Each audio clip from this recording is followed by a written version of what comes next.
이른바 조희대 한덕수 회동설을 처음 제기한 더불어민주당 서영교 의원은 제보 출처가 현직 국회의원이라고 밝혔습니다. 당 지도부는 본질은 번갯불 파기환송이라고 프레임 전환을 시도하며 특검 수사를 촉구했습니다. 먼저 조은지 기자의 보도입니다. 조희대 대법원장의 이른바 비밀회동설 출처로 유튜브 열린공감TV가 지목돼 역풍이 불자 민주당 지도부는 살짝 발을 뺐습니다. 처음에 이제 거론하신 분들이 계시죠? 말씀하신 분들이 해명을 갖다가 하셔야 될 것 같습니다. 그리고 7시간 뒤 해당 의혹을 국회에서 처음 언급한 서영교 의원은 조희대 대법원장이 이재명 사건이 올라오면 알아서 처리하겠다고 윤석열 전 대통령에게 말했다는 제보를 지난 5월 1일 현직 국회의원에게 받았다고 밝혔습니다. 열린공감TV에서도 비슷한 의혹이 제기됐고 이 녹취 또한 과거 여권 고위직 관계자의 제보라고 주장했습니다. 서 의원은 그러면서 이재명 당시 후보의 선거법 사건을 단 2일 만에 유죄 취지로 파기환송하는 사법 쿠데타가 왜 일어났는지 특검이 수사해야 한다고 외쳤습니다. 지도부도 진실공방으로 번진 조희대 한덕수 회동설 대신 파기환송에 화력을 집중했습니다. 대선 한 달 전 사법부가 정치에 개입한 번갯불 파기환송이 본질이라면서 대법원장의 사퇴를 거듭 요구했습니다. 평상적 절차만 지켰어도 대선 후보를 바꿔치기를 했다는 의심도 없었을 것입니다. 자업자득입니다. 깨끗하게 물러나시기 바랍니다.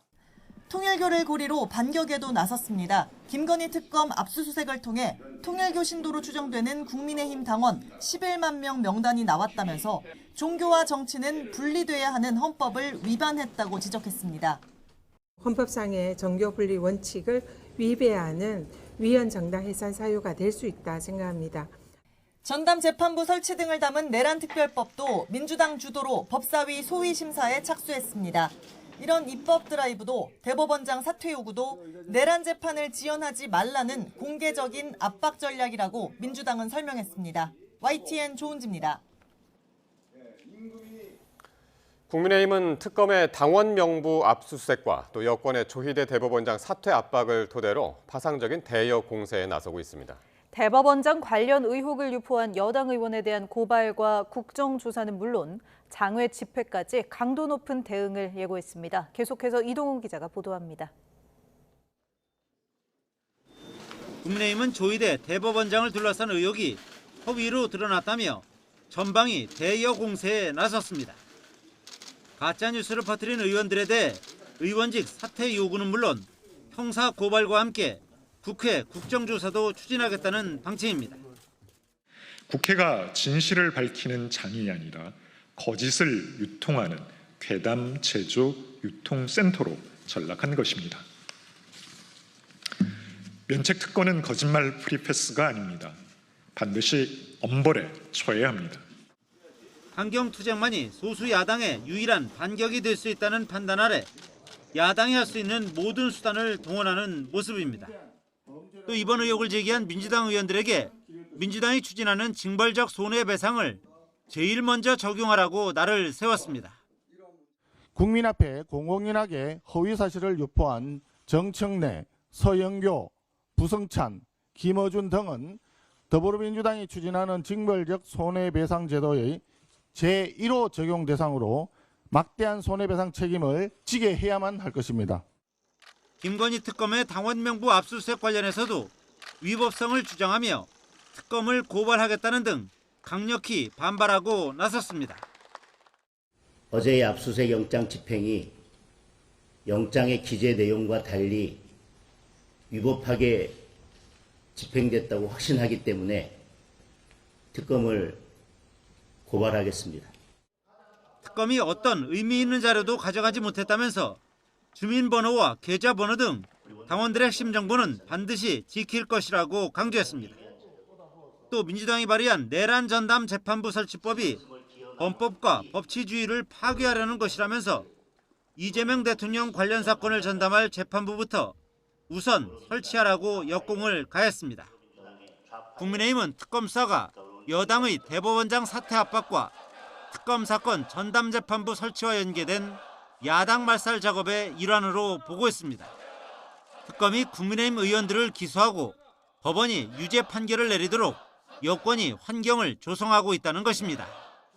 국민의힘은 이에 따라 이번 주말 대구에서 규탄 대회를 여는 등 장외 투쟁 강도도 높여나간다는 계획입니다. YTN 이동호입니다. 이런 가운데 국민의힘 당원 명부를 확보한 김건희 특검팀은 당원 가운데 10만 명 이상이 통일교 교인인 것으로 확인했습니다. 이 통일교 교인들의 가입 시기와 권리당원 수가 얼마나 되는지가 수사의 관건이 될 것으로 보입니다. 김준영 기자가 보도합니다. 국민의힘 중앙당사 압수수색을 시도하던 김건희 특검팀은 거센 반발에 가로막히자 우회로를 택했습니다. 당원 명부 데이터베이스를 관리하는 업체를 압수수색한 겁니다. 특검은 여기서 국민의힘 당원 명부를 확보했습니다. 특검팀은 통일교 압수수색 과정에서 확보한 교인 명부 120만 명과 500만 명에 달하는 당원 명부를 비교 대조했습니다.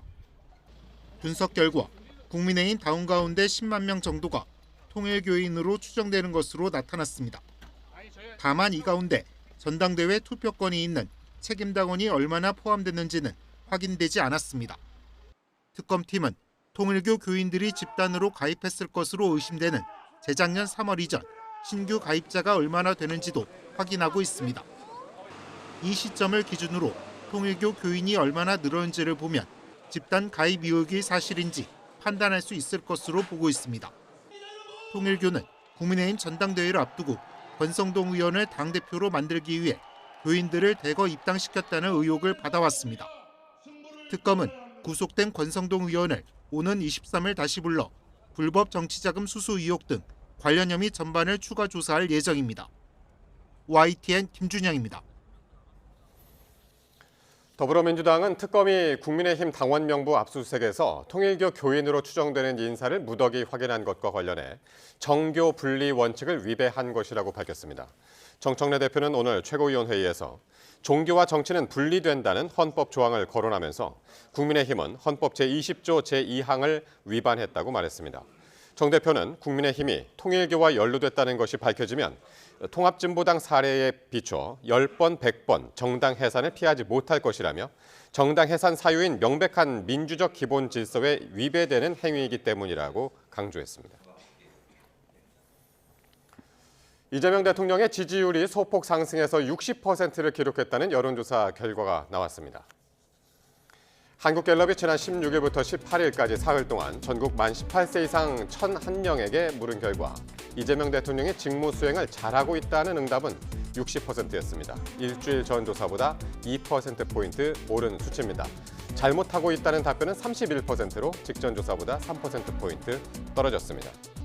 긍정평가 이유로는 경제, 민생이 13%로 가장 높았고 소통이 12%로 조사됐습니다. 반면 부정평가 이유는 외교가 18%로 1위였고 과도한 복지와 민생지원금이 뒤를 이었습니다. 이어서 정당 지지도입니다. 더불어민주당이 41%, 국민의힘은 24%, 그리고 무당층이 28%로 나타났습니다. 차기 정치 지도자, 즉 장래 대통령감으로 누가 좋은지를 물었더니 조국 혁신당 비대위원장이 8%로 1위, 장동혁 국민의힘 대표가 7%, 이어 민주당 정청래, 개혁신당 이준석 대표가 각각 4%로 집계됐습니다. 58%는 특정인을 대답하지 않았습니다. 자세한 내용은 중앙선거여론조사심의위원회나 한국갤럽 홈페이지에서 확인할 수 있습니다. 조국 혁신당 조국 비대위원장은 한국갤럽의 정치 지도자 선호도 조사에서 8%로 1위를 차지한 것과 관련해 대권 후보 이런 이야기를 언급할 상황이 아니라고 밝혔습니다. 조 위원장은 지금 이재명 정부가 갓 100일 지났고 이재명 정부의 성공이 모든 것의 중심이라며 특히 저희 당은 그런데 신경을 쓸 상황이 아니며 당 쇄신의 모든 것을 집중할 생각이라고 강조했습니다. KT 무단 소액 결제 사건 피의자인 장모 씨 등 중국 교포 2명의 신병을 확보한 경찰은 추가 공범이 있는지 조사하고 있습니다. 또 민관합동조사단과 함께 불법 초소형 기지국 장비를 분석해 범행 과정을 검증할 예정입니다. 오승훈 기자가 보도합니다. KT 무단 소액 결제 사건의 피의자인 장모 씨는 자신은 윗선의 지시에 따른 거라고 주장하고 있습니다. 수도권 지역 노린 이유 뭡니까? 시킨 대로 했어요. 누구 지시 받은 겁니까? 당신이요. 네? 누구 지시 받은 겁니까? 몰라요. 그래서 시킨 대로 했습니다. 장 씨는 경찰 조사에서도 이같이 진술했는데 경찰은 장 씨가 통신 분야에서 일한 경험이 없는 점을 볼 때 단독 범행은 아닌 것으로 보고 있습니다. 또 장 씨가 범행 이후 중국을 갔다 온 사실을 토대로 범행을 공모한 주범이 중국에 있을 가능성도 열어두고 있습니다. 이에 따라 경찰은 불법 초소형 기지국 장비를 차에 싣고 피해 지역 인근을 운행했다고 진술한 장 씨의 구체적인 역할과 윗선 여부를 확인하는 데 수사력을 모으고 있습니다. 또 경찰은 민관합동조사단과 공조해 확보한 기지국 장비를 분석하고 구체적인 범행 과정 등을 검증할 예정입니다. 이와 함께 KT 측이 추가로 발견했다고 밝힌 불법 초소형 기지국 아이디 2개와 관련한 자료도 받아 경찰이 확보한 장비와 관련성이 있는지 확인할 예정입니다. 경찰은 지난 18일 기준 경찰에 접수된 피해자는 200명, 피해 금액은 1억 2,790여만 원이라며 KT로부터 자료를 제공받아 추가 피해 규모를 확인할 방침이라고 말했습니다. YTN 오승훈입니다. 네, 이렇게 불법 기지국을 통한 소액 결제 피해가 발생한 KT는 내부 서버도 해킹이 됐다고 신고했습니다. 복제폰을 만드는 데 필요한 유심키가 유출됐다면 큰 문제입니다. 계속해서 이승은 기자입니다. 인증키 값은 우리 시스템 내부와 유심에 있습니다. 우리 시스템 내부에서는 안전하게 저장되어 있고 유심 인증키는 내부에 안전하게 보관돼 있다고 밝힌 지 반나절 만에 KT는 내부 서버가 침해됐다고 추가 신고했습니다. 4건의 서버 침해 흔적과 2건의 침해 의심 정황이 있다고 한국인터넷진흥원 키사에 신고한 겁니다. 국민의힘 최수진 의원실은 KT가 윈도우 서버 침투, 스모민루 본넷 감염, VBS 스크립트 기반 원격 코드 실행 및 민감 정보 탈취 등을 내용으로 신고했다고 밝혔습니다. KT 내부에 다양한 종류의 서버들이 그 사이에 해커가 해킹을 통해서 많은 정보들을 수집했고 그중에 일부가 이번 KT 소액결제 사고에 악용이 된 것으로 보여진다. KT는 앞서 가입자 식별번호와 단말기 식별번호는 유출됐지만 유심키는 유출되지 않아 복제폰 우려는 없다고 밝혔습니다. 하지만 서버마저 해킹돼 유심키가 유출됐을 가능성을 배제할 수 없게 됐습니다. 관련 자료를 KT로부터 제출받고 세부 분석이 들어가야 되는 거기 때문에 지금 말씀드리기는 좀 어려운 점 양해 부탁드리겠습니다. 늑장 신고 문제도 또 불거졌습니다. 최수진 의원실은 KT가 신고서에서 서버 침해를 인지한 시점이 지난 9월 15일 오후 2시라고 썼는데 신고는 사흘 뒤인 18일 밤에 했다고 밝혔습니다. 피해 확인 24시간 내 신고하도록 돼 있는 점을 어긴 겁니다. KT 내부 문제도 드러냈습니다.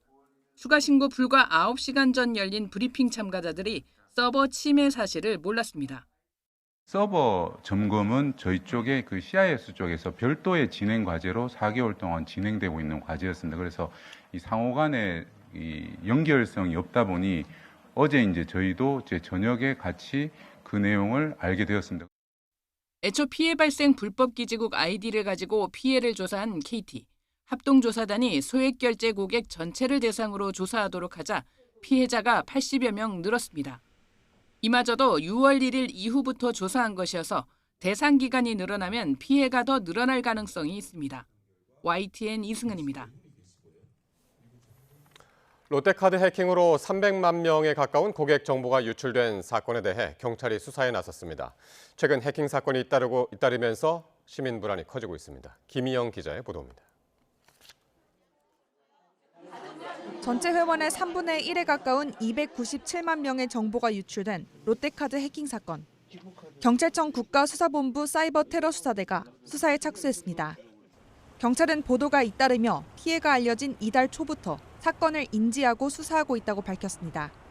경찰은 정확한 고객 정보가 얼마나 어떻게 유출됐는지 등을 파악해 해킹범을 추적할 방침입니다.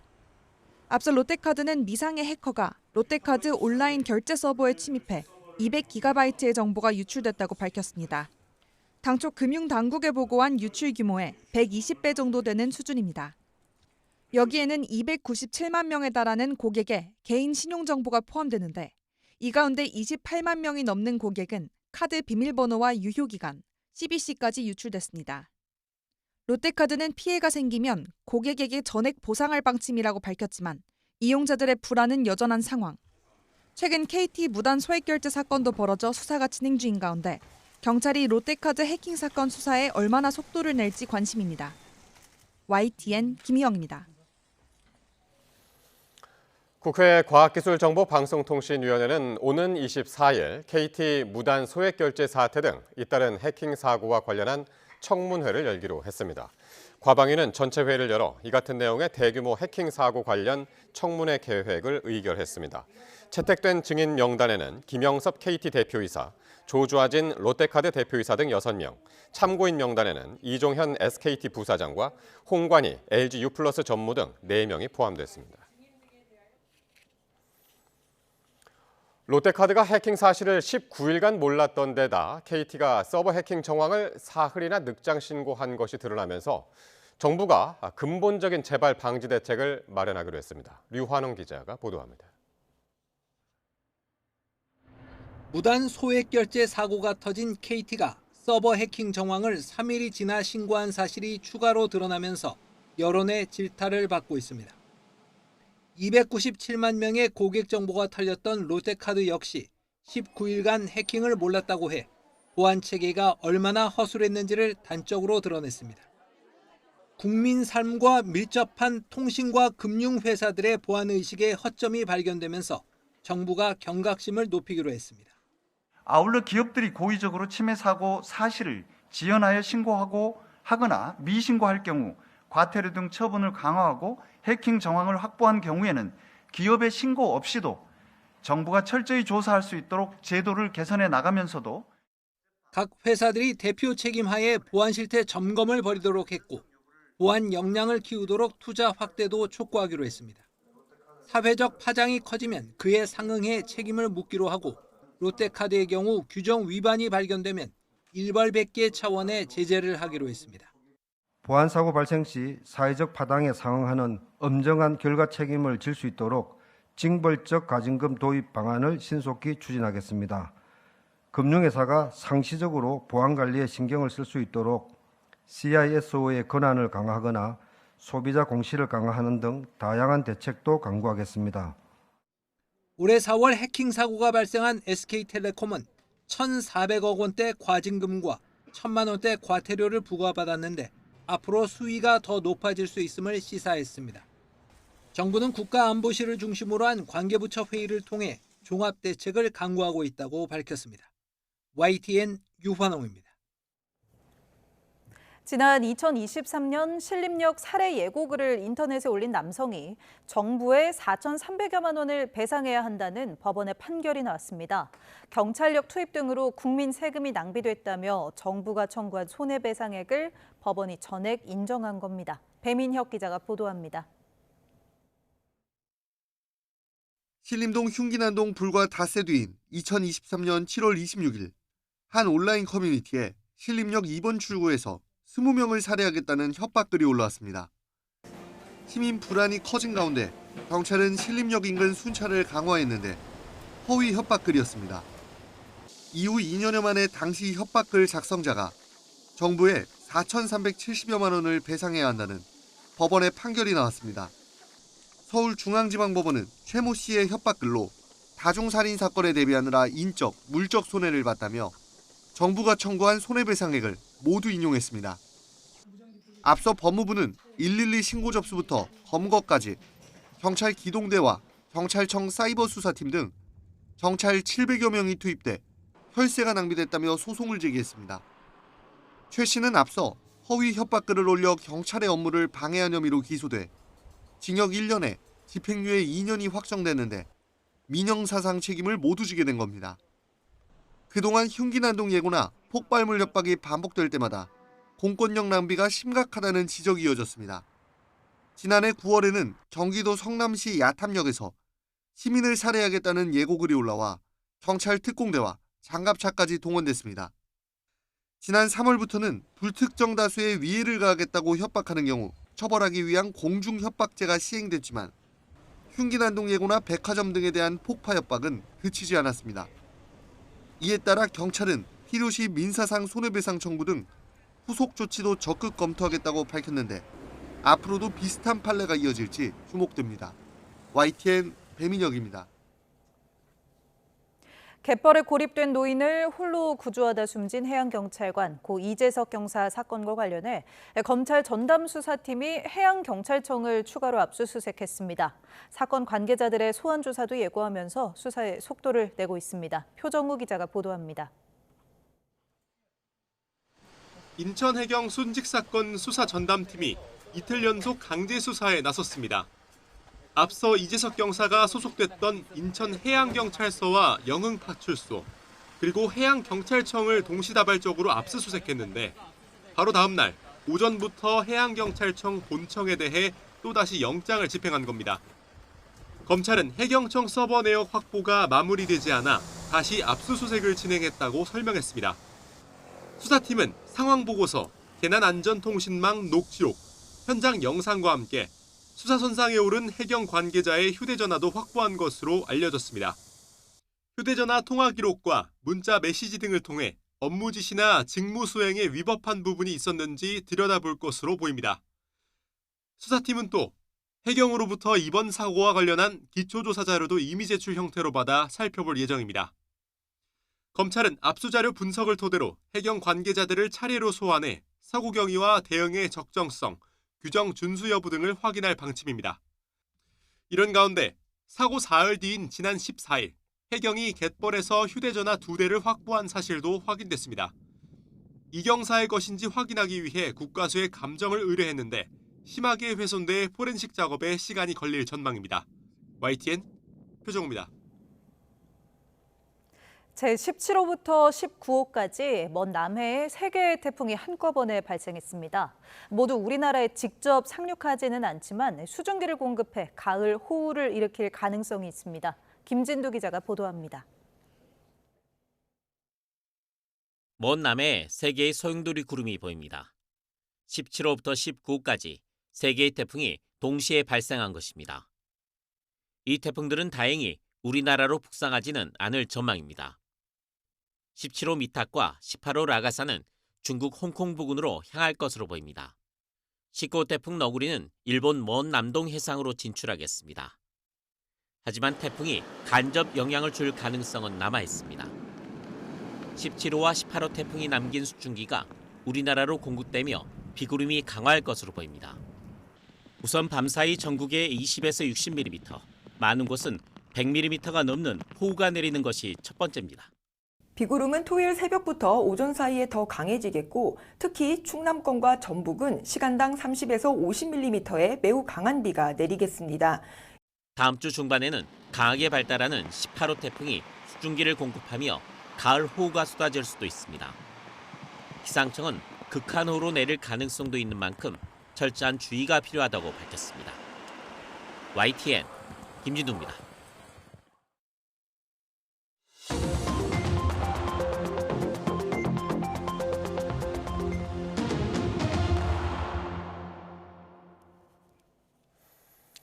정치권 관심 뉴스 짚어보는 포커스 나이트 시간입니다. 오늘은 성치훈 민주당 정책위 부의장, 송영훈 전 국민의힘 대변인과 함께하겠습니다. 두 분 어서 오십시오.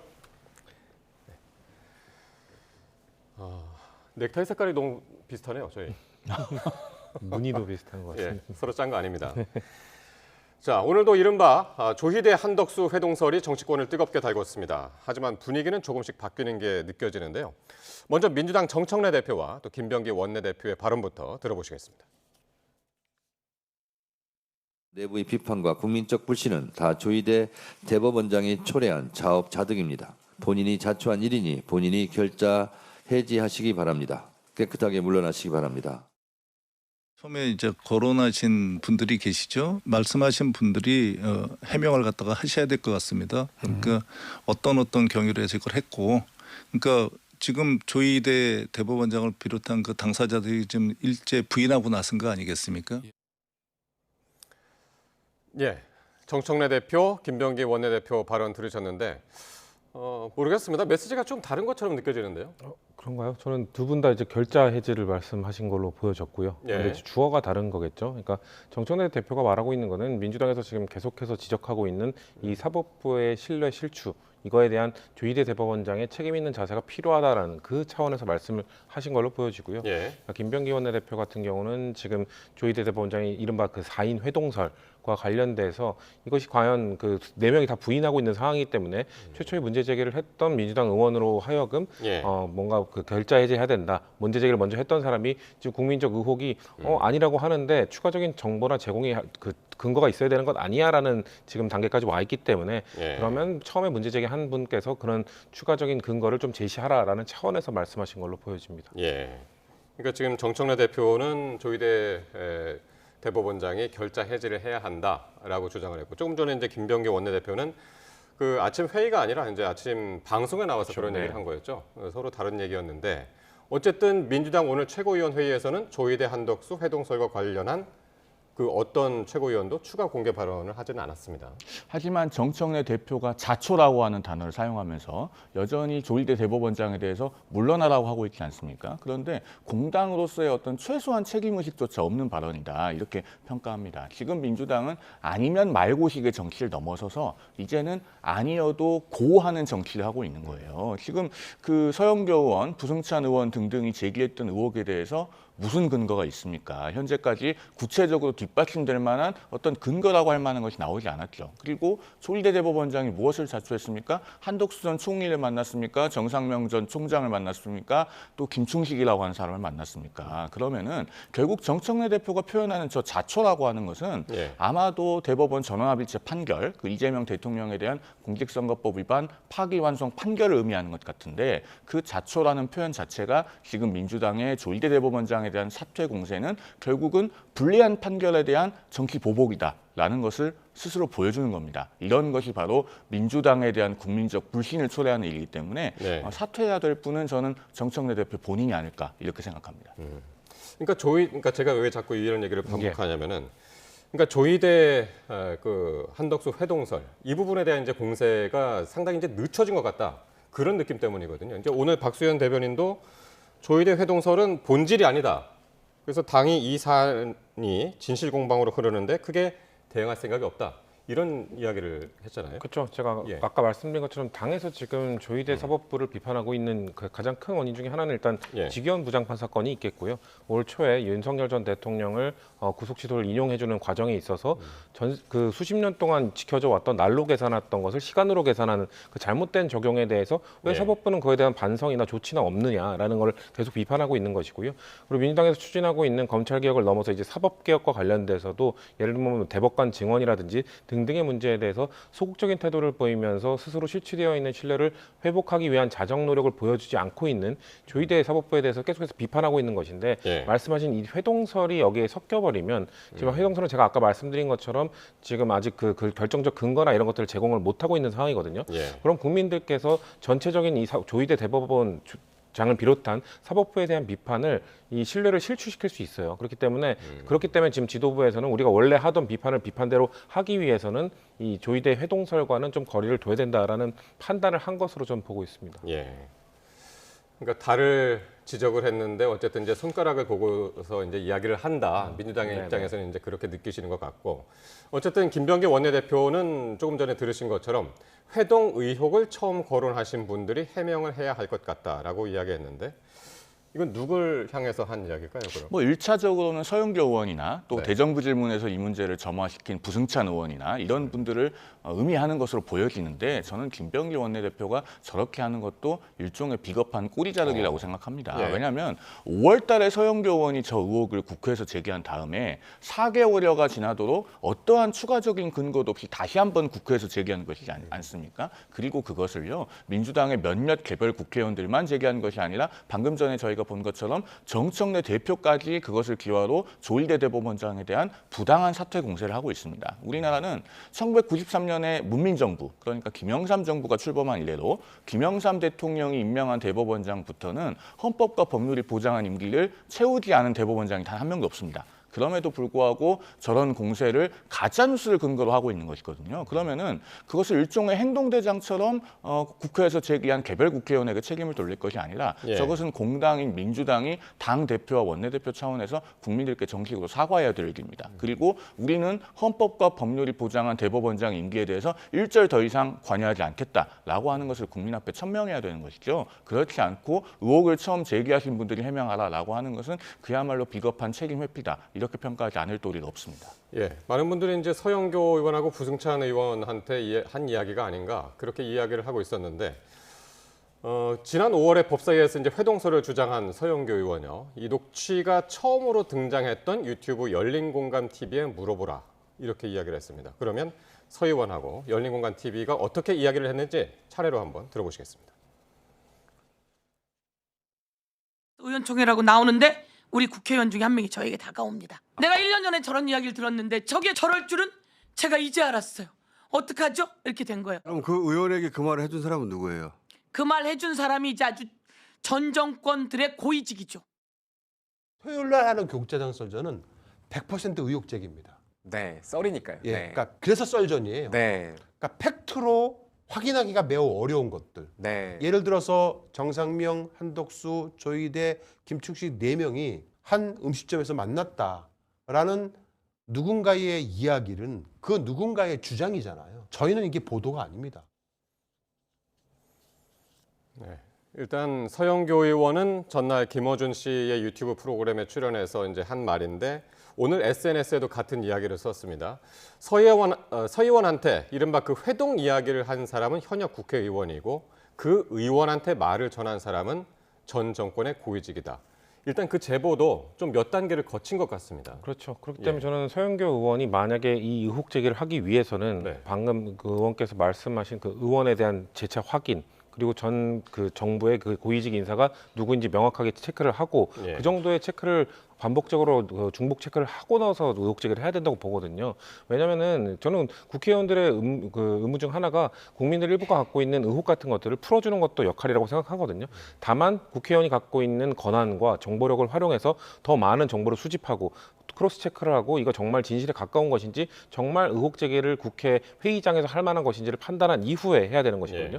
단순히 그냥 회의 끝나고 의원이 와서 이렇다더라, 이렇다던데요. 이 정도 얘기만 듣고 바로 이걸 의혹 제기를 해서는 안 되는 것이거든요. 그렇기 때문에 저는 서영교 의원이 충분히 크로스 체크를 하셨을 거라고 믿고 싶고요. 그렇다면 크로스 체크를 한 뭐 조금 아까 말씀드린 것처럼 추가적인 근거 제공, 정보 제공. 아마 그 제보자 보호를 위해서 누구인지 밝힐 수는 없다고 말씀을 하고 계시기 때문에 그렇다면은 그 사람과 추가적인 통화를 했던 아니면 문자나 이런 것들은 기록들을 남긴다든가 아니면 지금 우리가 지금 서영교 의원이 5월달에 틀었던 열린공감TV에서 그 틀었던 녹취록은 사실상 지금 뭐 조작된 게 아니라는 비판을 받고 있는 상황이거든요. 왜냐하면 본인들도 그거에 대해서는 이건 우리는 그냥 썰을 갖고 이야기한 것뿐이다라고 말하는 것 자체가 본인들도 그 녹취록 자체가 진실이라는 주장을 하지 않는 걸로 봤을 때는 매우 그 신뢰하기 어려운 자료로 보여지기 때문에 그렇다면 서영교 의원이 저는 본인에게 제공을 해준 그 정보를 제공해준 그 의원이 됐든 전직 그 윤석열 정부의 사람이 됐든 그 사람과의 통화 내용을 그런 것들을 공개한다든가 뭐 관련 등등 여러 방법이 있을 겁니다. 어쨌거나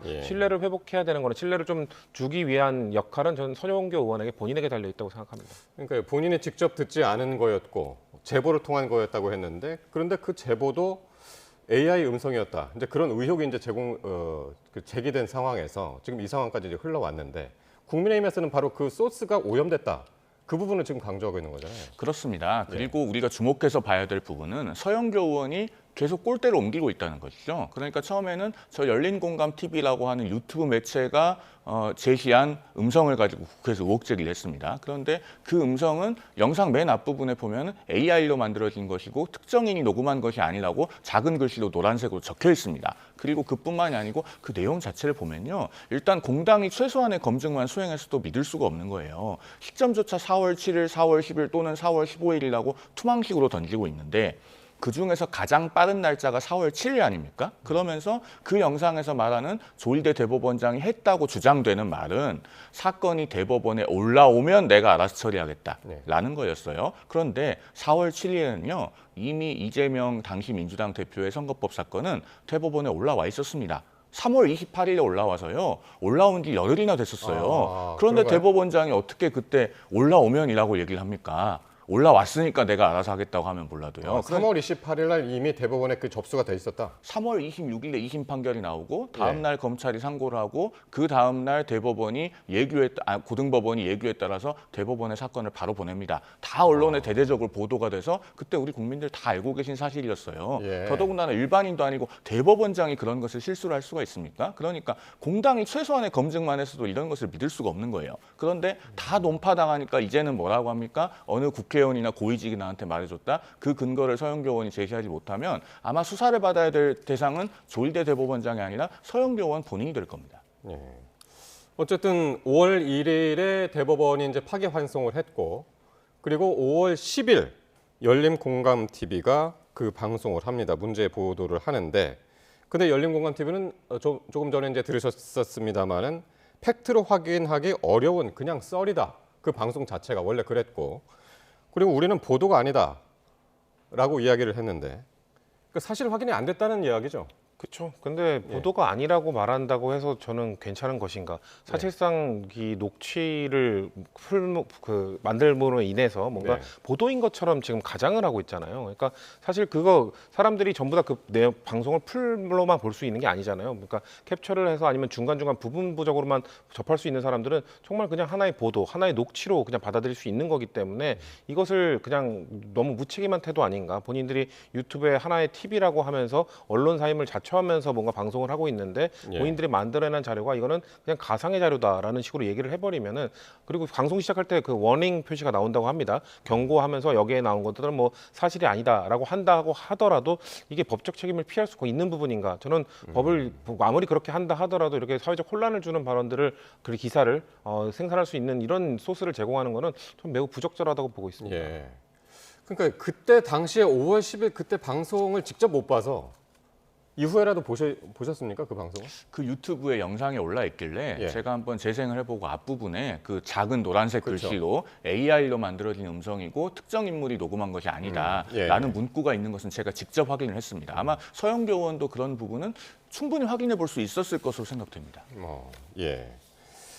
어쨌든 사실 확인이 되지 않은 그 제보가 이제 계속 지금 일파만파로 이제 퍼지고 있는데 그럼에도 불구하고 서영교 의원은 수사를 통해서 진실을 밝혀야 한다라고 강조를 하고 있는데 수사 필요하다고 보시는 겁니까? 지금 드러난 정보 정도로는 아마 수사가 개시기는 어려울 거고요. 저는 서영교 의원이 이게 수사가 개시기를 바라신다면은 본인이 밝히지 않고 있는 아니면 공개하지 못하고 있는 정보를 수사기관에 넘겨줘야죠. 그 이 사람에게 돌아서 이런 정보를 통해서 이런 루트를 통해서 이 정도의 확인할 만한 믿을 만한 정보가 나에게 제공이 됐다라는 것을 언론에 직접 공개를 안 하더라도 수사기관에 전달을 해서 이거를 조사해야 된다고 주장을 해야 되는 것이 이 서영교 의원의 역할이라고 생각하고요. 현 단계에서 지금 드러난 뭐 열린공감TV의 녹취록이나 이런 것만으로 그냥 단순 의혹에 머물러 있는 수준이기 때문에 이걸로는 수사 개시가 어렵다고 저는 개인적으로 생각합니다. 그러니까요. 그러니까 서영교 의원은 이제 여러 소스를 통해서 이제 이 이야기를 공통된 이야기를 이제 들은 것 같은데 어쨌든 이 제보는 뭐 AI가 만들었든 아니든 뭐 이게 사실이 아니더라 하더라도 자기가 제기한 의혹은 사실이다.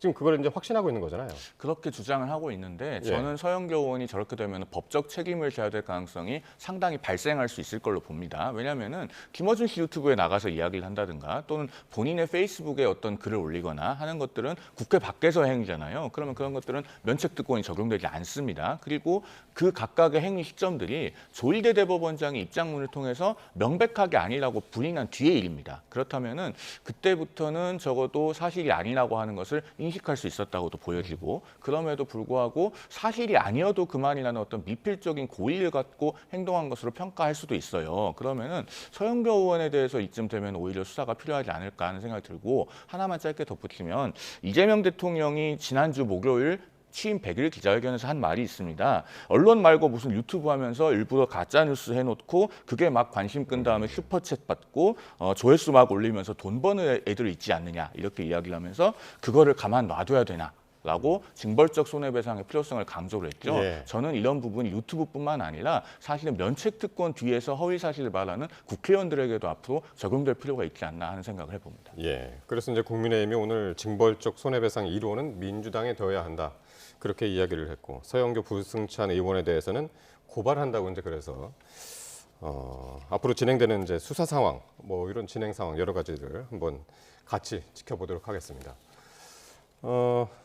그리고 자, 특검팀이요. 어제 압수수색을 통해서 통일교도로 추정이 되는 국민의힘 당원 10만 명, 보도에 따라서는 11만 명, 그 명단을 이제 확보를 했습니다.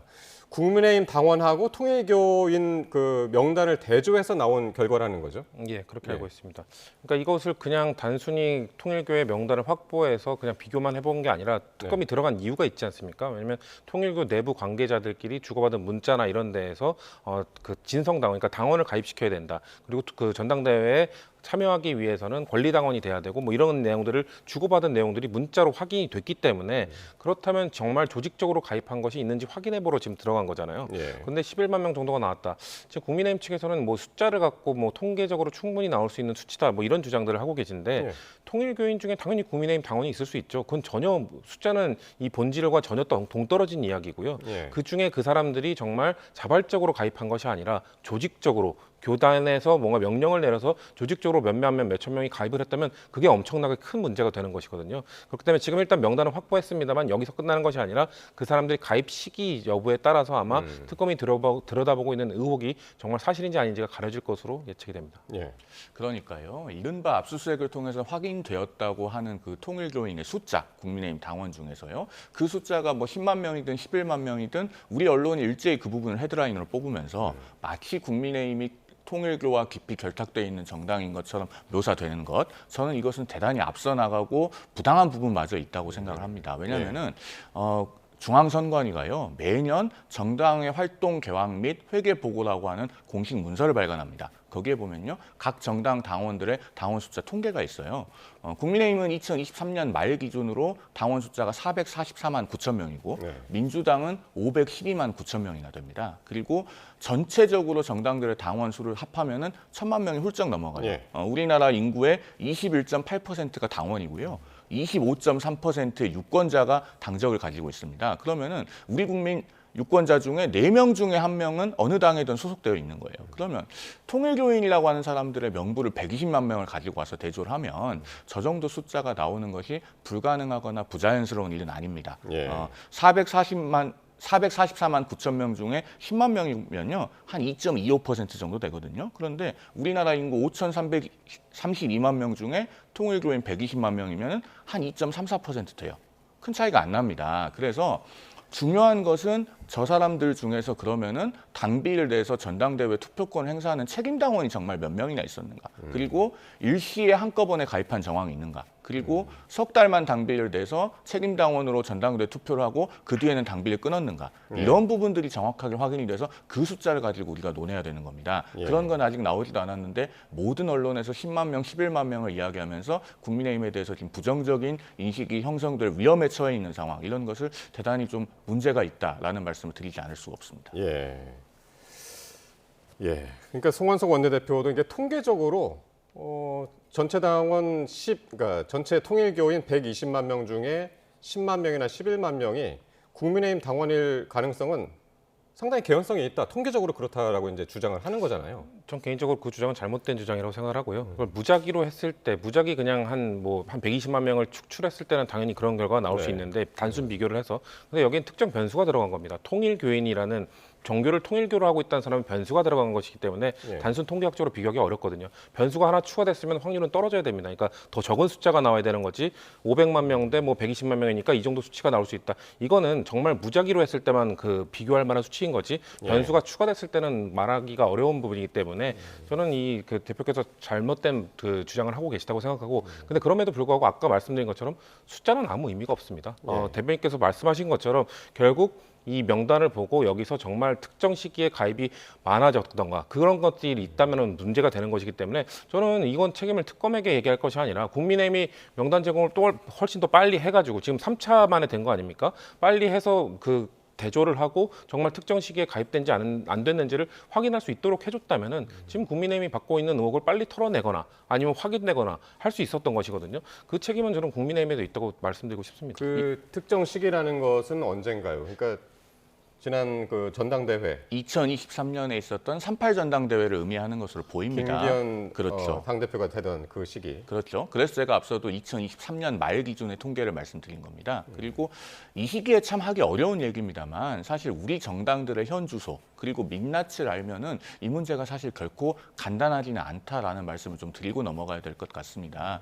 2024년에 국회 미래연구원에서 나온 만들어진 당원, 우리는 어떻게 1000만 당원을 가진 나라가 되었나라고 하는 보고서가 있습니다. 그 보고서의 가장 큰 문제의식은 뭐냐면요. 민주주의 선진국이라고 하는 영국이 국민 중에 당적을 갖고 있는 사람 2% 정도입니다. 중국은 공산국가인데 인구의 7% 정도만 공산당원이에요. 근데 우리나라는 앞서 말씀드렸듯이 유권자 4명 중에 1명이 당원입니다. 그러니까 사실은 국민의힘이나 민주당이나 어느 당이냐에 떠나서 사실은 많은 정당들이 상당한 수준의 대중 동원을 하고 있고 그 동원이 사실 자발적인 당원이라고만 보기는 어려운 사람들이 상당수 존재하는 것이죠. 그래서 그 보고서에 보면은 민주당 광주광역시당에서 2023년에 선별조사를 해봤더니 어느 특정 국회의원 선거구에서는 그 선별조사된 사람들 중에 95%가 유령 당원이더라 하는 얘기도 나옵니다.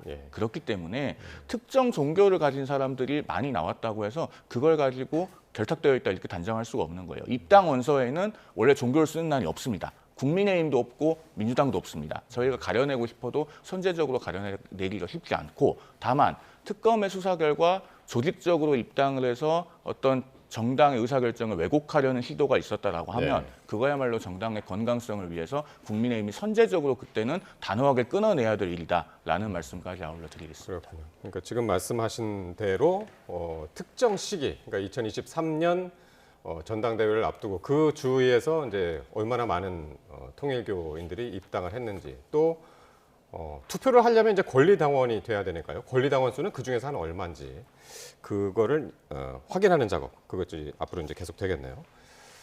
자 그리고 특검이 국민의힘 당원 명부에서 이제 통일교인 추정 명단을 확보한 것을 두고 여야 공방이 거센데요. 관련 발언 듣고 오겠습니다.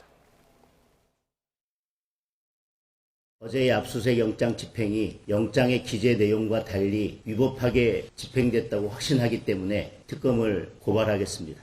무분별하게 영장 발부를 남발하고 있는 법원에 대해서도 어떤 법적 조치를 취해야 될지에 대해서 고민해 보겠습니다.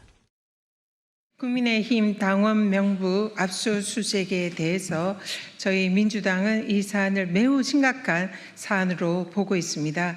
국민의힘의 위헌정당 해산 사유는 차고 넘칩니다. 뚜렷한 그간의 내란 동조 의혹에 대해서도 국민의힘은 이제 변명이 아닌 국민들에게 사과하고 특검의 수사를 받아야 합니다.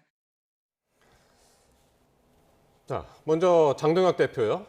위법한 압수수색이었다. 그러면서 이제 특검을 고발하겠다까지 이제 예고를 했는데 어떤 점이 위법하다는 겁니까? 뭐 제가 압수수색 영장을 직접 보진 못했지만 장동혁 대표가 판사 출신이고 또 당의 대표니까 제시된 영장 사본을 받아보지 않았겠습니까? 그렇다면은 아마 그 압수수색 영장에 적시된 범위를 초과하는 어떤 압수수색이 있었다라고 본인은 그렇게 판단하는 것 같습니다. 그러면은 아마 당에서는 앞으로 내부적인 검토를 거쳐서 뭐 고발을 하거나 혹은 준항고를 하거나 하는 어떤 법적 조치들을 고민하게 될 것 같은데요. 다만 이 점에서 제가 말씀드리고 싶은 것은 국민의힘의 대응이 어떤 법적 조치에 국한할 것이 아니라 앞서도 제가 말씀드렸듯이 지금 이런 논란이 불거지고 있는 것을 전반적인 정당개혁의 계기로 삼아서 그런 정당개혁 아젠다를 좀 제시할 필요가 있지 않나라고 하는 생각이 듭니다. 그러니까 양당이 공히 그 당원을 동원하는 방식에 있어서는 사실은 액면 그대로 놓고 보면은 자유롭지 못한 부분이 있거든요. 이런 것들을 우리 정치가 사실 냉정한 현실 인식을 하고 정치 전반이 좀 거듭나는 계기로 삼기 위한 어떤 그 노력이 필요하지 않을까 하는 생각을 해봅니다. 예. 자 그리고 오늘 홍준표 전 시장이 오랜만에 또 SNS를 올렸는데요. 이 통일교, 신천지, 또 전광훈 세력 이런 것들을 거론하면서 유사 종교 집단이 지배하는 정당이다. 이제 국민의힘을 그렇게 이야기했는데 이 사실 통일교 신천지 얘기한 게 지난 7월에 처음 얘기했었잖아요. 그 홍준표 전 시장이. 그러니까 통일교와 마찬가지로 또 별개의 사안이라고 볼 수 있는 건데 신천지도 조직적으로 당원 가입을 한 거로 본인이 들었다 뭐 이렇게 말씀을 하셨기 때문에 근데 이런 건 역시 뭐 수사나 이런 거를 통해 아직 밝혀진 부분은 아니기 때문에 명확히 팩트다라고 말씀드리기는 어려울 것 같고요. 다만 지금 국민의힘이 받고 있는 이미지 사실 정광훈 씨도 저는 정광훈 목사라고 칭하는 것 자체도 특정 종교에 대한 참 모욕이라고 생각할 정도로 과연 이 사람을 종교인으로 봐야 되는가라는 생각이 듭니다만 어쨌거나 계속해서 정광훈 씨가 집회를 주도하고 있고 그 집회에 나가서 국민의힘 정치인들은 때로 거기서 동조하는 발언들을 하고 이런 모습들이 국민의힘이 과연 그런 그 아스팔트 세력들과 선을 긋지 않는 거에 대해서 홍준표 전 시장은 계속 지적을 해왔던 거잖아요. 그런 상황 속에서 신천지에 이번엔 통일교까지 더해졌기 때문에 통일교도 지금 물론 의혹 수준에 머물러 있지만 지금 의혹의 중심에 있는 권성동 의원이 현역 의원으로서 지금 구속까지 된 상황입니다. 단순히 이게 권성동 의원 개인의 일탈로 볼 것인가 아니면은 권성동 의원을 매개로 해서 특정 정당과 특정 종교의 결탁으로 볼 수 있는 것인가는 지금 이제 수사가 시작되고 진행되고 있는 상황이기 때문에 살펴봐야 하겠습니다만 홍준표 전 시장이 봤을 때는 계속해서 이 대한민국의 대표적인 보수 정당이 국민의힘에게 특정 종교와의 결탁 이런 의혹들이 더 씌워지는 것 자체가 건전하지 못한 것이기 때문에 그거에 대한 비판의 목소리를 내신 걸로 보여집니다. 한참 그 홍 전 시장이 활발하게 그 SNS 활동할 때 이 이야기들을 했었습니다.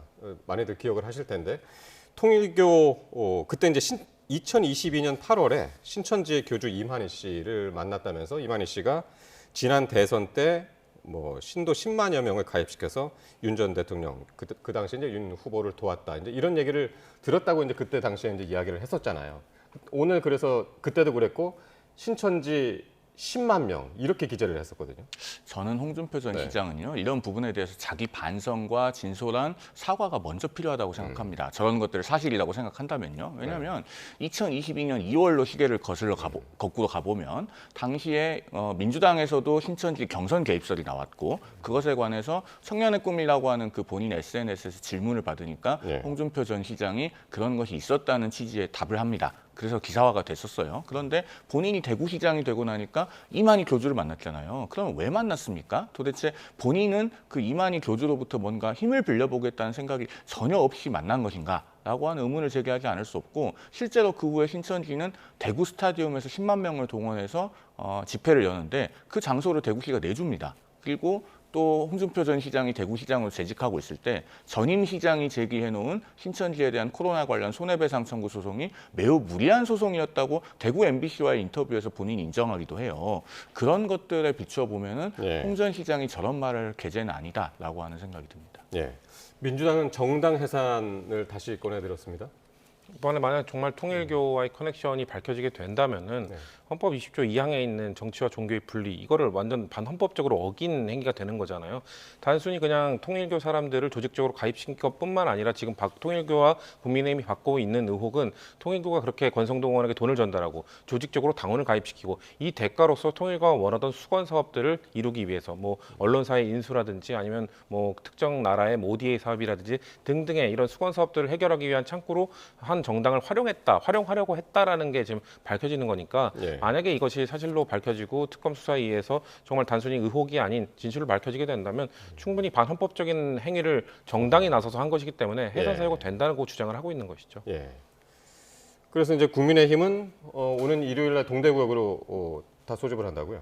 장외 집회가 현 상황을 돌파할 수 있는 효과적인 수단이 될지에 대해서는 개인적으로는 조금 의문은 있습니다. 왜냐하면은 지금 국회에서 의석수가 압도적으로 모자란 소수 야당으로서는 결국 민심을 등에 업어야 되는데 민심을 등에 업으려면은 현재 국민의힘을 지지해주지 않고 계시는 분들이 더 많이 지지해주는 것이 필요합니다. 그런데 장외 집회를 대구에 가서 하면은 대구는 국민의힘에서 그래도 강세 지역인 곳 아니겠습니까? 더더군다나 장외 집회라고 하는 것은 지지하지 않으시던 분들이 나오기보다는 지지하시던 분들이 주로 나오시죠. 그렇기 때문에 확장에는 사실 그렇게 도움이 된다고 말하기가 어렵습니다. 그렇기 때문에 다른 어떤 효율적인 대여 투쟁 방식을 강구해서 이슈 파이팅을 하는 것이 좋지 않을까라고 하는 생각이 들고 앞서 정당 해산 얘기가 나왔으니까 짧게만 덧붙이면은 지금 아직 통일교인들이 조직적으로 가입을 하고 어떤 배후가 있어서 전당대회에서 의사결정을 조직적으로 했는지에 대해서는 밝혀진 바가 없습니다. 그런데 단순히 교인 전체 명부를 가지고 와서 어떠한 숫자가 나왔다는 것만 가지고 민주당에서 저렇게 정당 해산 공세를 하는 것 대단히 적절치 않다고 생각하고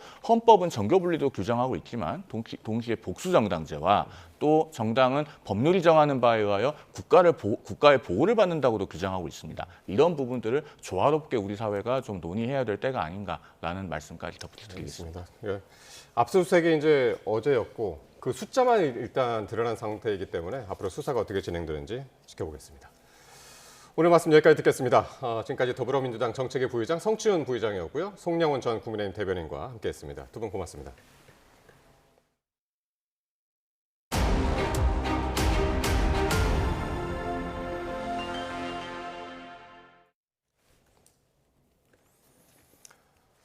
이재명 대통령이 제80차 유엔 총회 참석을 위해서 오는 22일부터 26일까지 미국 뉴욕을 방문합니다.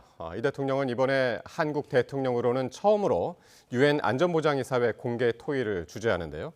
다만 이번 방문에서는 트럼프 대통령과 정상회담 계획은 없다고 대통령실은 밝혔습니다. 이종수 기자의 보도입니다. 이재명 대통령은 제80차 유엔 총회 참석을 위해 오는 22일부터 26일까지 미국 뉴욕을 방문합니다. 도착 첫날에는 세계 최대 자산운용사 블랙록의 레리 핑크 최고 경영자를 만나 인공지능과 에너지 전환 협력 방안을 논의합니다. 이어 미 상하원 의원단을 접견하고 동포 간담회도 가질 예정입니다. 이튿날인 23일에는 유엔 총회에서 기조연설에 나서 우리나라의 외교 비전에 대해 설명합니다. 민주 대한민국의 복귀를 선언하고 한반도 정책 등 우리 정부의 외교 비전을 제시하는 한편 인류의 평화와 번영을 이루어 나가기 위한 한국의 기여 방안에 대해서도 설명하실 예정입니다. 특히 24일에는 한국 정상으로는 처음으로 유엔 안전보장이사회 공개 토의를 주재할 예정입니다. 이 대통령은 모두의 AI 기조하 국제사회의 평화 안보, 번영을 위한 공동의 대응 논의를 주도하실 것입니다. 관심을 모았던 이번 뉴욕 방문 중 2차 한미 정상회담은 계획하지 않고 있습니다. 위성락 대통령실 국가안보실장은 트럼프 대통령과는 근래 회담했고 이번에는 일정이나 여건이 복잡해 회담을 계획하지 않은 것이라면서 다음 달 경주 에이펙, 아시아 태평양 경제협력체에서 가능성이 열려 있다고 설명했습니다. 이 대통령은 다만 유엔 사무총장과 면담하는 데 이어 프랑스, 이탈리아, 우즈베키스탄, 체코, 폴란드 정상과 회담하는 등 다자 외교 무대에서 활동을 이어갈 예정입니다.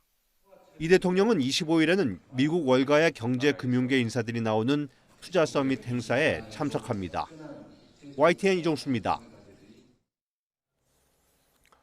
중국 리창 총리가 제80차 유엔 총회 참석을 위해 미국으로 갑니다. 중국 외교부는 대변인 명의 성명을 통해 리 총리가 현지 시각 22일부터 26일까지 미국 뉴욕을 방문한다고 밝혔습니다. 리 총리는 이 기간 안토니우 구테우스 유엔 사무총장과 관련국 지도자들과 회담하고 중국이 주최하는 글로벌 발전 이니셔티브 고위급 회의 등에도 참석할 예정입니다. 월스트리트 저널은 리 총리가 유엔 총회 기간 도널드 트럼프 미국 대통령의 방중 필요성을 설득할 것이라고 보도했습니다. 다음 달 말 경주 아시아태평양 경제협력체 에이펙 정상회의를 계기로 이재명 대통령과 시진핑 중국 국가주석 간 한중 정상회담이 서울에서 열릴 가능성이 커지고 있습니다. 외교부 당국자는 정부는 시 주석의 경주 에이펙 정상회의 참석을 계기로 별도의 두 나라 정상회담 개최를 중국 측과 협의하고 있다고 밝혔습니다. 외교당국은 한중 정상회담을 오는 10월 31일부터 이틀 동안 열리는 에이펙 정상회의보다 앞서 할지 여부 등을 중국 측과 협의 중인 것으로 알려졌습니다. 교착 상태에 빠진 미국과의 무역 협상 협의를 마치고 귀국한 여한구 통상교섭본부장은 한국은 일본과 다르다는 부분을 최대한 설명했다고 밝혔습니다. 한국인 구금 사태와 관련해서는 미국 측에 비자 문제 조속한 해결을 촉구했다고 말했습니다. 보도에 오인석 기자입니다. 방미 일정을 끝내고 인천공항에서 기자들을 만난 여한구 통상교섭본부장은 미국 무역대표부 대표와 의회 주요 인사들을 만나 전반적인 무역 협상 상황을 협의했다고 말했습니다. 무엇보다 한국은 일본과 다르다는 부분을 여러 가지 객관적 자료와 분석을 제시하고 최대한 설득했다고 밝혔습니다. 저희는 요번에 하여튼 일본과 한국은 다르다는 부분, 그 부분을 좀 최대한 저희가 설명하고 그리고 왔습니다. 그리고 뭐 구체적인 내용은 뭐 조금 이제 기다려 주시면 좋겠습니다.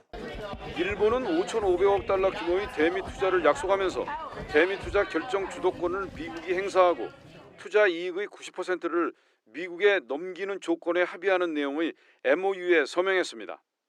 이를 통해 16일부터 자동차 관세를 27.5%에서 15%로 낮추면서 한국보다 12.5%포인트 낮은 관세율을 적용받게 됐습니다. 우리 정부는 국익 관점에서 미국의 지나친 요구는 받기 어렵다는 기조를 유지하고 있습니다. 한국과 미국은 상호 관세와 자동차 관세를 25%에서 15%로 각각 낮추고 한국이 3,500억 달러 규모의 대미 투자를 하는 내용의 무역 협상을 타결했지만 수익 배분 등 구체적 이행 방안에 대해서는 이견을 보이며 협상이 난기류를 타는 모양새입니다. 저희가 하여튼 국익에 직결되는 이슈다 보니까 지금 구체적인 내용을 말씀드리는 게 이제 국익에 조금 반할 수 있는 그런 측면도 있고, 하여튼 저희는 국익을 최우선에 두고 그렇게 최선을 다하고 있다. 여 본부장은 자동차 관세는 심각성을 충분히 인지하고 있고 최대한 빨리 문제를 해결할 수 있도록 최선의 노력을 하고 있다고 강조했습니다. 미국 이민당국이 한국인을 대거 구금했던 사태와 관련해선 미국 측도 문제의 심각성을 잘 이해하고 있다고 생각한다면서 비자 문제의 조속한 해결을 촉구했다고 말했습니다. YTN 오인성입니다. 조현 외교부 장관은 조지아주 구금 사태 관련 비자 문제에 대해 대미 투자 선결 조건은 아니지만 실질 투자가 시작되기 전 어떤 방식으로든 해결될 수 있도록 최선을 다할 생각이라고 말했습니다. 조 장관은 단기 상용 B1 비자나 전자 여행 허가, 이스타의 활용에 대해 어떤 일을 할 수 있느냐에 최종 권위 있는 답은 미국 정부가 내려야 한다고 말했습니다. 호세 무뇨스 현대자동차 사장은 미국 기술 인력 출장 문제의 해결책 마련을 한미 정부에 요청했습니다. 또 관세 위기 돌파를 위해서 미국 생산을 40%에서 80%로 늘리겠다며 미국의 한국차에 대한 25% 관세가 한미 합의로 15%로 내려가길 희망했습니다. 뉴욕에서 이승윤 특파원입니다. 뉴욕 맨해튼에서 열린 현대자동차 투자 발표 행사. 자율주행 전기차와 제네시스 콘셉트카를 전시하며 세계 최대의 시장인 미국에서 입지를 공고히 하겠다는 뜻을 밝혔습니다. 특히 인플레이션 감축법, IRA에 따른 새 공제 종료로 전기차 시장 전망이 어두워지자 전기차 판매 목표를 빼고 하이브리드차 생산을 강화합니다.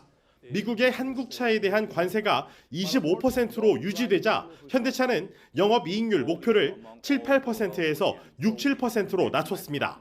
자동차 관세가 경쟁국인 일본처럼 15%로 내려갈 수 있도록 무뇨스 사장은 한미가 무역협상 후속 합의에 빨리 도달하기를 희망했습니다. We all hope that both governments will be able to achieve an agreement that would pose a strong performance of the company, even if on the 15%. 이어 관세 위기 극복을 위해 미국 생산을 40%에서 80%로 높이고 한국에서 생산된 자동차는 다른 나라에 수출하겠다고 밝혔습니다. 이를 위해 2025년에서 2028년 미국 투자 금액을 15조 3천억 원으로 3조 원 정도 늘렸습니다. 또 조지아주 메타플랜트 공장이 중요한 역할을 수행할 것이라며 구금 사태 재발을 막을 대책 마련을 요청했습니다. We hope the US and Korea can work on mutually beneficial solutions for short-term business travel, especially for specialized technical expertise. 현대차는 픽업 트럭의 본고장인 미국에 중형 픽업 트럭을 2030년 이전에 출시하기 위해 북미 최대의 자동차 업체인 GM과의 협력을 선언했습니다. 현대차가 해외에서 중장기 전략과 재무 계획을 발표한 건 올해가 처음으로 이는 미국을 비롯한 글로벌 자동차 시장에 닥친 복합적 위기에 대한 민첩한 대응을 강조하기 위한 성격으로 해석됩니다. 뉴욕에서 YTN 이승윤입니다. 경기 용인 동부경찰서는 틱토커를 숨지게 하고 시신을 유기한 혐의를 받는 50대 남성 A씨를 구속 상태로 검찰에 넘겼습니다. A씨는 지난 11일 오후 인천 영종도에서 20대 여성 피해자를 살해한 뒤 시신을 차에 싣고 이동하다 전북 무주군 야산에 유기한 혐의를 받고 있습니다. 당시 A씨는 이동 과정에서 충남 서천과 전북 군산 등지에 수차례 정차한 것으로 파악됐습니다. 부산 앞바다에서 승선원 8명이 탄 어선이 침몰했습니다. 경기 용인에서는 터널을 달리던 화물차에 불이 나 한때 극심한 정체가 빚어졌습니다. 사건 사고 소식 임형준 기자입니다. 해경 헬기가 어선에 있던 60대 남성을 줄을 이용해 끌어올립니다. 침몰 어선의 선장을 병원으로 옮기려는 겁니다. 부산 송정 동쪽 61.6km 바다에서 80톤 규모 외끌이 저인망 어선이 조난했다는 신고가 해경에 접수된 건 오전 11시 50분쯤. 침몰한 어선엔 8명이 타고 있었는데 인근에 있던 어선 두 척이 7명을 구조했습니다. 현장에 도착한 해경 구조 헬기가 심정지 상태의 60대 선장을 먼저 병원으로 옮겼지만 숨졌습니다. 나머지 6명은 무사한 것으로 확인됐습니다. 해경 등은 해상과 공중에서 실종된 인도네시아 국적 40대 선원을 찾고 있습니다. 경기 용인시 상현동 영동고속도로 광교 방음터널에선 8.5톤 화물차에서 불이 나 40여 분 만에 꺼졌습니다. 운전자가 스스로 대피해 다친 사람은 없었습니다. 소방당국은 한때 대응 1단계를 발령해 진화 작업을 벌였습니다. 이 사고로 한때 터널 인근 양방향에서 극심한 정체가 빚어졌습니다. 식당에서 여성이 옆자리에 앉은 남편의 뺨을 두드립니다. 저녁을 먹던 40대 남성이 갑자기 의식을 잃은 겁니다. 식당 종업원이 어디론가 다급히 달려가고 곧이어 같은 식당에서 저녁을 먹던 남성들이 달려옵니다. 곧이어 심폐소생술이 이뤄집니다. 퇴근 후 식당에서 저녁을 먹던 정읍경찰서 상동지구대 김철욱 경감과 오필근 순경이 의식을 잃은 시민을 구한 겁니다. 이거는 골든타임이다. 빨리 가서 최대한 빠른 시간에 심폐소생술을 하면 살릴 수 있겠다라는 자신감이 있었죠. 근데 그건 뭐 경찰 아니어도 하지 않았을까요? 병원으로 옮겨진 남성은 상태가 호전됐고 전북경찰청 등은 두 경찰관에 대해 포상 여부를 검토하고 있습니다. YTN 임명준입니다.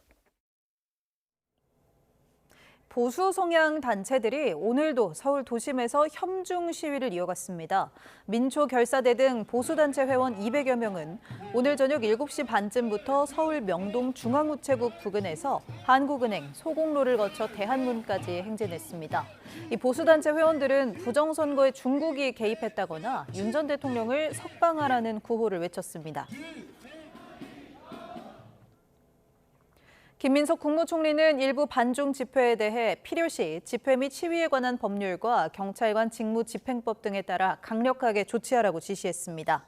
김 총리는 서울 명동에서 영등포구 대림동으로 옮겨 열리는 일부 집회와 관련해 경찰청장 직무대행에게 이같이 긴급 지시했다고 총리실이 전했습니다. 김 총리는 이어 해당 지역 상인들과 주민들, 체류하는 중국인들의 일상생활에 불편과 불안함이 커지지 않도록 안전 확보와 질서 유지에 최선을 다하라고 덧붙였습니다. 경찰이 더불어민주당 김병기 원내대표의 아들 대학 편입 개입 의혹과 관련해 다음 주 고발인 조사를 벌입니다. 서민민생대책위원회는 오는 24일 서울 동작경찰서에 출석해 고발인 조사를 받으라고 통지받았다고 밝혔습니다. 앞서 한 언론은 김 원내대표가 차남이 켄터키대 졸업을 못하자 구의원과 보좌관 등을 동원해 숭실대 총장 등을 만나 차남을 편입시키려 했다는 의혹을 제기했습니다. 김 원내대표는 이에 대해 가짜뉴스의 전형이라고 반박했습니다. 극심한 가뭄을 겪고 있는 강릉에 도암댐이 24년 만에 수문을 열고 방류수를 공급합니다. 가뭄 해소에 대한 기대와 함께 수질에 대한 우려도 나오고 있습니다. 보도에 이성우 기자입니다. 강릉 남대천 상류에 굴착기와 덤프트럭이 분주히 오가며 공사가 이어지고 있습니다. 도암댐 비상 방류에 대비한 현장 정비입니다.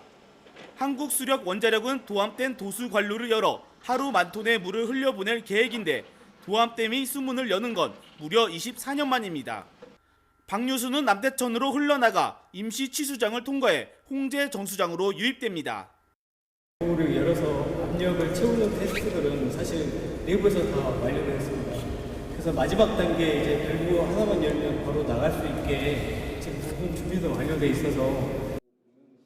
문제는 수질에 대한 우려입니다. 환경부와 전문가들은 정수 처리를 거치면 식수 기준을 맞추는데 문제가 없다는 입장입니다. 하지만 강릉시는 시민 불안을 해소하기 위해 안전장치를 마련했습니다. 도암댐 방류구에서 매일 시료를 채취해 8개 기본 항목을 검사하고 그 결과에 따라 정수장 이송 여부를 결정하기로 한 겁니다. 또 모든 수질 검사 결과는 시민들에게 투명하게 공개하기로 했습니다. 그 부분에 대해서 저희들이 전문기관에 검토 의뢰를 해서 먹는물 수질 기준에 맞추어서 그 가정에 공급하는 데는 문제가 없음 저희를 확인을 하고. 불과 며칠 전까지 저수율이 11%대까지 떨어졌던 오봉저수지 저수율도 최근 내린 비로 30% 가까이 회복한 상황. 이에 강릉시는 저수조 용량 100톤 이상인 아파트 113곳을 대상으로 실시했던 제한급수를 전면 해제했습니다. 다만 가구별 수도 밸브 75% 자율 잠금은 유지하기로 했습니다. 24년 만에 이뤄지는 도암댐 비상 방류가 극심한 가뭄을 겪고 있는 강릉에 숨통을 틔워줄 수 있을지 주목됩니다. YTN 이성호입니다. 김건희 특검팀이 이배용 전 국가교육위원장의 매관매직 의혹에 대해 본격적인 수사에 나섰습니다. 김건희 씨가 교육위원장 임명 과정에 개입했는지가 수사의 핵심입니다. 이만수 기자가 보도합니다. 김건희 특검팀이 이배용 전 국가교육위원장의 매관매직 의혹에 대한 본격적인 수사를 공식화했습니다. 정례 브리핑을 통해 관련 의혹 수사를 본격화한다고 강조했습니다. 특검은 이미 이번 주 초 당시 이 전 위원장의 비서인 박모 씨의 사무실과 주거지에 대한 압수수색도 마쳤습니다. 다음 주쯤 포렌식 절차가 마무리되는 대로 본격적인 수사에 나서겠다는 겁니다. 특검이 겨냥하고 있는 의혹의 정점은 역시 김건희 씨입니다. 김건희 씨의 개입이 있었는지 여부에 관하여 관련자 조사 등 본격적 수사를 진행할 예정입니다. 특검은 이 전 위원장이 김건희 씨에게 금거부기를 전달한 대가로 교육위원장에 임명된 것으로 의심하고 있습니다. 앞서 특검은 양평 공흥지구 특혜 개발 의혹 사건 수사 과정에서 금거부기와 이 전 위원장이 작성한 편지를 확보했습니다. 이배용 전 위원장은 이화여대 총장을 지낸 역사학자로 친일 인사 옹호 논란에도 지난 2022년 9월 윤석열 정부 초대 국가교육위원장에 임명됐습니다. 이재명 정부에서도 자리를 지키고 있었지만 매관매직 의혹이 확산하자 중도 사퇴했습니다. YTN 이만수입니다. 특검은 또 김건희 씨 일가가 증거를 숨기거나 수사를 방해한 의혹에 대해서도 자세히 들여다보고 있습니다. 이 귀금속과 고가 시계, 그림 등 핵심 증거를 김 씨 일가가 조직적으로 빼돌렸는지 확인하겠다는 겁니다. 박조은 기자입니다. 김건희 특검은 지난 수사 과정에서 귀금속과 고가의 시계, 그림 등을 확보했습니다. 지난 7월에는 김건희 씨의 오빠 장모 집에서 이우한 화백의 그림과 반클리프 목걸이를 찾았습니다. 김 씨의 어머니가 운영하는 요양원에서는 롤렉스, 까르띠에 등 고가의 귀금속이 나왔습니다. 이배용 전 국가교육위원장이 인사청탁과 함께 건넨 것으로 의심되는 금 거북이도 이곳 요양원에서 발견됐습니다. 특검팀은 귀금속 등이 김건희 씨 자택이 아닌 친인척 주거지 등에 있던 점에 주목하고 증거 은닉과 수사 방해 혐의에 대해 본격적인 수사에 나섰습니다. 김 씨 일가가 총동원돼 증거를 감추려한 건 아닌지 확인해보겠다는 겁니다. 친족이 피의자를 위해 증거를 숨긴 경우 처벌하지 않지만 예외적인 사례도 있는 만큼 특검은 강도 높은 조사에 나설 방침입니다. 특검은 김 씨의 오빠를 참고인 신분으로 불러 이우한 화백의 그림을 김상민 전 검사에게 받은 경위를 추궁했습니다. 조사 과정에서 김 씨의 증거 은닉이나 수사 방해 혐의가 포착될 경우 피의자 신분으로 전환될 가능성도 있습니다. YTN 박조은입니다. 비상계엄 관련 내란과 외환 혐의를 수사하는 조은석 특별검사팀이 심우정 전 검찰총장을 오는 21일 불러 조사합니다. 특검팀은 법원에서 윤 전 대통령 구속 취소가 결정된 후 심 전 총장이 즉시 항고하지 않은 것과 관련해서 문제가 없었는지 들여다보고 있습니다. 또 심 전 총장이 비상계엄 당시 박성재 전 법무부 장관으로부터 합동수사본부에 검사 파견을 지시받았다는 의혹과 대검 소속 검사가 국군 방첩사령부 측과 연락을 나누고 중앙선거관리위원회로 출동했다는 의혹도 살피고 있습니다. 조희대 대법원장과 한덕수 전 총리 회동 의혹을 제기한 더불어민주당 서영교 의원은 특검이 관련 의혹을 수사하면 제보자들이 특검에 나가서 얘기할 용의가 있다고 한다고 말했습니다. 서영교 의원은 국회에서 기자들과 만나 관련 제보는 현직 국회의원에게 처음 들었고 정확한 정보도 있고 제보도 다 있다며 이같이 밝혔습니다. 국민의힘은 조희대 대법원장이 한덕수 전 국무총리 등과 만나 이재명 대통령 사건의 처리 방향을 논의했다는 의혹을 제기한 더불어민주당 서영교, 부승찬 의원을 고발하기로 했다고 밝혔습니다. 최은석 원내 수석 대변인은 조 대법원장과 관련해 허위의 사실임을 인지하고도 국회나 다른 데서 공개적으로 거론한 것 자체에 대해 명예훼손 등으로 고발할 방침이라며 고발장 작성이 완료되는 대로 제출할 예정이라고 전했습니다. 정동영 통일부 장관은 9.19 군사합의 7주년 기념식에서 효력이 정지된 군사합의 복원과 관련한 정부 내 협의가 진행 중이라고 밝혔습니다. 하지만 북한은 9.19 군사합의에 대한 언급 없이 무기 성능 시험을 이어갔습니다. 김문경 기자가 보도합니다. 주한미군이 주둔했던 경기도 파주 캠프 그리브스에서 9.19 평양 공동선언과 남북 군사합의 7주년 기념행사가 열렸습니다. 문재인 전 대통령 등 당시 정부 인사들이 대거 참석한 가운데 열린 기념식에서 정동영 통일부 장관은 9.19 군사합의를 복원하기 위한 정부 내 협의가 진행되고 있다고 밝혔습니다. 그러면서 올해 안에는 선제적으로 복원돼야 한다고 강조했습니다. 적대적 두 국가를 평화적 두 국가로 바꿔내는 것이 우선 우리에게 이 정부에 주어진 초미의 과제라고 생각합니다. 9.19 군사합의는 윤석열 정부가 북한의 정찰위성 발사에 대응해 일부 조항의 효력을 정지시키자 북한은 전면 파기로 맞받았고 이후 오물풍선 살포 등이 이어지자 정부도 효력을 전면 정지했습니다. 정 장관의 선제적 복원 발언은 이재명 대통령이 8.15 경축사에서 밝힌 선제적, 단계적 복원을 구체화한 것으로 보입니다.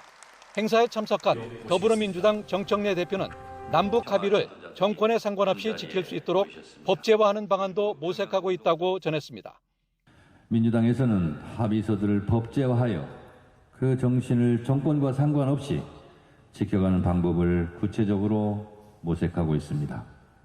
이런 가운데 북한은 9.19 군사합의에 대한 별다른 언급 없이 무기 성능 시험을 이어갔습니다. 금성으로 명명된 두 종류의 자폭형 무인 공격기가 목표물을 타격하는 모습을 공개했는데 김정은 위원장은 시험 결과에 크게 만족하며 인공지능 무기의 고도화를 강조했습니다. 무인 무장 장비 체계들의 인공지능 및 작전 능력 고도화를 우리 무력 현대화 건설에서의 최우선적인 중요 과제로 제기하고 있다고 말씀하셨습니다. 이번 성능 시험에는 북한판 글로벌 호크로 불리는 전략 무인 정찰기 샛별 4형도 등장했습니다. 북한은 내년 9차 당대회를 앞두고 김 위원장이 언급한 핵 재래식 무기 병진 노선을 이어가기 위해 무기 성능 시험에 더 박차를 가할 것으로 보입니다. YTN 김문경입니다.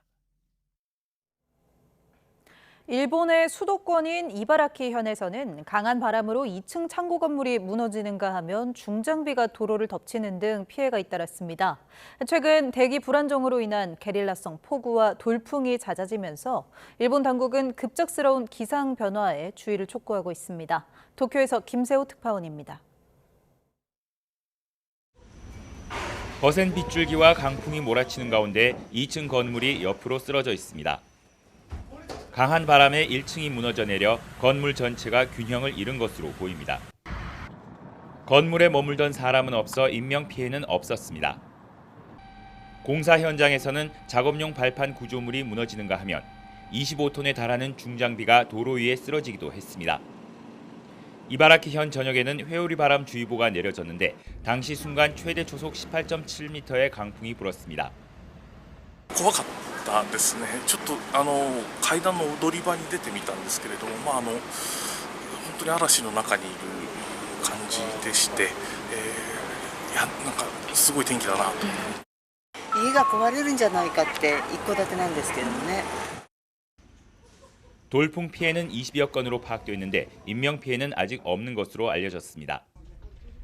기상당국은 피해 현장에 조사반을 급파해 돌풍 원인 등을 파악하고 있습니다. 被害が起きた現象が何だったのかというところの特定をしていきたいと。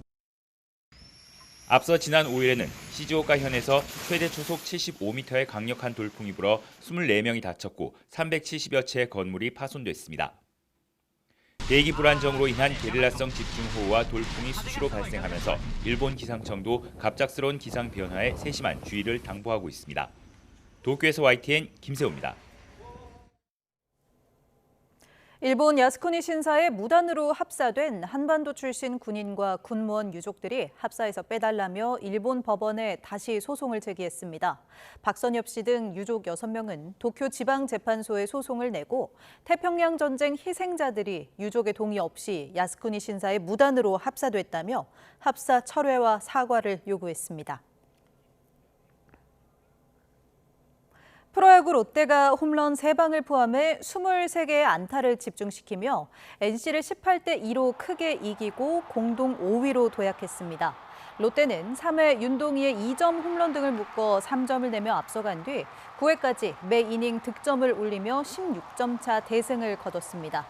전준우는 6회 석점 홈런을 포함해 4안타 3타점의 맹타를 휘두르며 승리를 이끌었습니다. 매년 노벨상 수상식이 열리기 앞서 미국에서는 노벨상을 패러디한 이그 노벨상이 열리는데요. 올해는 어떤 연구들이 상을 받았을까요? 류재웅 기자가 전합니다.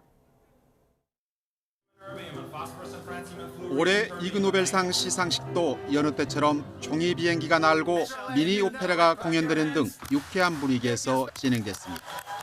If you're special and you know it, and you really want to show it, if you're special and you know it, clap your hands. 올해 생물학상은 소의 얼룩말처럼 줄을 그으면 파리 등 해충이 덜 붙는다는 사실을 밝혀낸 일본 연구진의 품에 안겼습니다.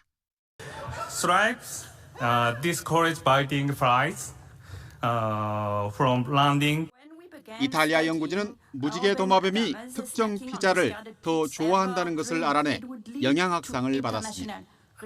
그리고 올해의 평화상은 애주가들이 들으면 기뻐할 연구 결과에 주어졌습니다. We made an important discovery. Drunken Germans usually pronounce Dutch better than sober Germans.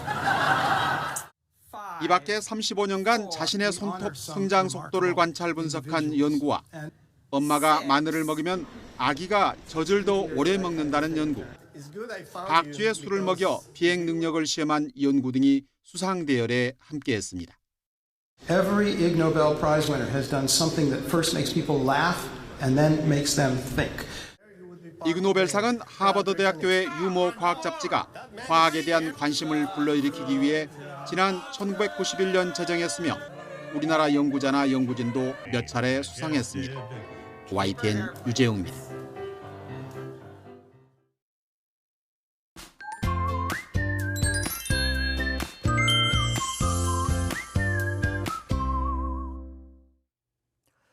오락가락 비가 내리고 있습니다. 비는 내일 오전에 대부분 그치겠는데요. 이후 날이 점차 개겠지만 비구름이 몰고 온 찬 공기의 영향으로 서울 낮 기온이 24도에 머무는 등 선선한 날씨가 계속되겠습니다. 이번에도 여름처럼 강한 비가 쏟아집니다.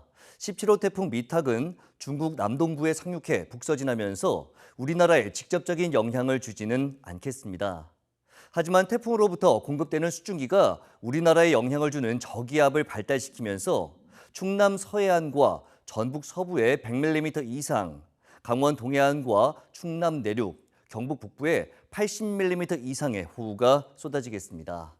그 밖에 많은 지역에서도 최고 60mm로 가을비치고 많은 비가 오겠고 아침까지 곳곳에 돌풍과 벼락을 동반한 시간당 20에서 30mm, 충남 서부와 전북 서부에는 최대 50mm의 매우 강한 비가 집중되겠습니다. 피해 없도록 대비 철저히 해주시기 바랍니다. 오전에는 비가 대부분 그치겠지만 경북 동해안은 밤까지, 영동은 모레 오전까지 비가 내렸다 그치기를 반복하겠습니다. 내일 아침 기온은 서울 18도, 대전 18도, 대구 19도로 서늘함이 감돌겠습니다. 낮 기온은 서울 24도, 대전 26도, 광주 26도에 머물겠습니다. 휴일인 모레는 대체로 구름만 많은 가운데 예년의 가을 날씨가 이어지겠지만 제주도에는 밤부터 비가 내릴 전망입니다. 날씨 정보였습니다. 금요일 뉴스나이트 마치겠습니다. 시청해주신 여러분 고맙습니다.